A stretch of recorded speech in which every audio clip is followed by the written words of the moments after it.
और जब उनकी शादी ब्याह की चर्चा चली तो उन्होंने घर छोड़ दिया था और कानपुर में आकर के एक प्रेस में नौकरी करने लगे थे। बाद में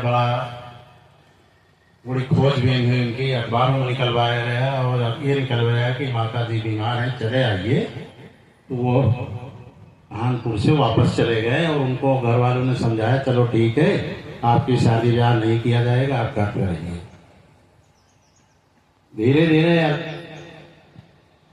भगत सिंह ज्यादा पढ़े लिखे भी नहीं थे। मैं आपको जो बात बता रहा हूँ ये मैं अपने मन से नहीं बता रहा हूँ, ये उनकी बुआ वीरेंद्र सिंधु कौर ने एक किताब लिखा है और वो एक न केवल कहानी है बल्कि एक दस्तावेज है।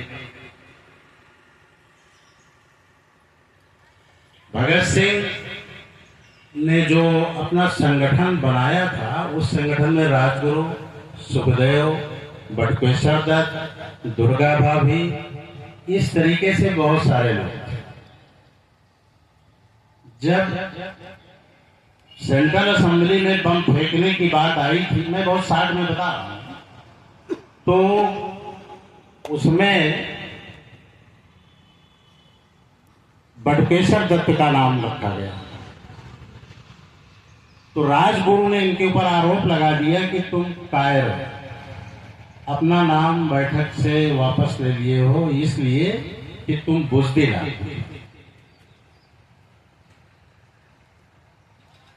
भगत सिंह ने कहा, नहीं, अब बटुकेश्वर दत्त नहीं जाएंगे, कोई नहीं जाएगा, मैं अकेले बम फेंकूंगा।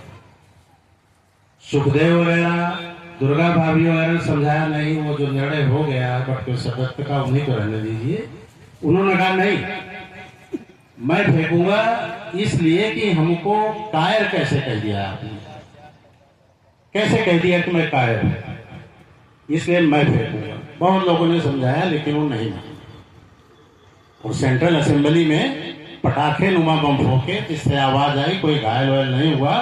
वो सिर्फ इसलिए बम फेंके थे कि उनका कहना था गूंगे बहरों को सुनाने के लिए धमाका जरूरी है, अंग्रेज उनकी बात सुन नहीं रहा।